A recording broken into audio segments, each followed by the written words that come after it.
જય શ્રીરામ, જય માતાજી. મિત્રો, આસો નવરાત્રી એટલે કે માં દુર્ગાના 9 સ્વરૂપોમાંની દરરોજ એક જુદા જુદા સ્વરૂપની પૂજા કરવામાં આવે છે અને જેને આપણે નવરાત્રી પણ કહીએ છીએ, નવરાત કહીએ છીએ. જુદી જુદી જગ્યાએ ગરબા રમાતા હોય છે. એટલે કે મિત્રો આજે મારે વાત કરી છે કે નવરાત્રીનું છઠ્ઠું નોરતું એટલે કે છઠ્ઠા નોરતાએ કયા માતાજીની પૂજા છે. તો મિત્રો, નવરાત્રીના છઠ્ઠા નોરતાએ માં કાત્યાયનીજીની પૂજા થાય છે.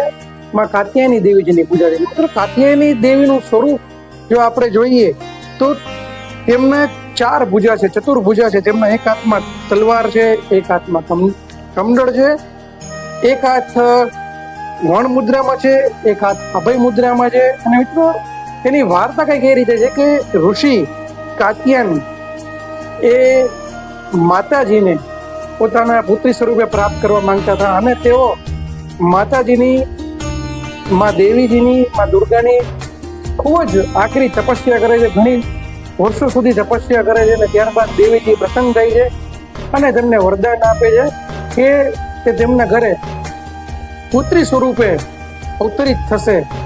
અને બને છે એવું કે થોડાક સમયમાં જ એક સૃષ્ટિમાં મહિષાસુર નામના રાક્ષસનો ખૂબ જ અત્યાચાર, ત્રાસ વધતો જતો હોય છે. દેવો સર્વે પૃથ્વી લોકમાં સર્વે જગ્યાએ તેનો અત્યાચાર એટલી હદે વધી જતો હોય છે કે છેલ્લે બ્રહ્મા, વિષ્ણુ અને મહેશ એ ત્રણેય ભેગા થઈ છે અને એક શક્તિ જ્યોતને પ્રકટ કરે છે. અને શક્તિ જ્યોત જે છે એ ઋષિ કાત્યાયનની ત્યાં જાય છે અને તેમની ઘરે એ જ્યોત જે છે એ પુત્રી સ્વરૂપે અવતરિત થાય છે અને તેને આપણે સૌ જે કહીએ છીએ માં કાત્યાયનીજી કહીએ છીએ.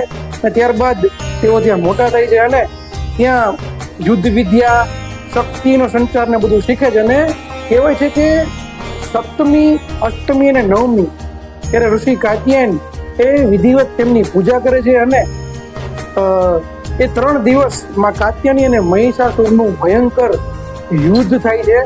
અને ત્યારબાદ દશમીના દિવસે એટલે કે દશમના દિવસે માં કાત્યાયની દેવી એ મહિષાસુર નામક રાક્ષસનો વધ કરે છે અને પૃથ્વી, બ્રહ્માંડ અને ઇન્દ્રલોક બધી જગ્યાએથી એ મહિષાસુર નામના રાક્ષસનો ત્રાસ દૂર કરે છે. મિત્રો, કહેવાય છે કે દેવીનું સ્વરૂપ એ એટલું સોનારૂપી સ્વરૂપ છે, સોના જેવું એમનું ચમકતું સ્વરૂપ છે અને તેમને શક્તિના દેવી કહેવામાં આવે છે, મહિષાસુર વર્ધની કહેવામાં આવે છે. તેની પૂજા કરવાથી સર્વે મનોકામના પૂર્ણ થાય છે. આપણા અટવાયેલા કાર્યો જે બધા પૂર્ણ થાય છે અને આપણું મનોવંચિત ફળ પ્રાપ્ત થાય છે.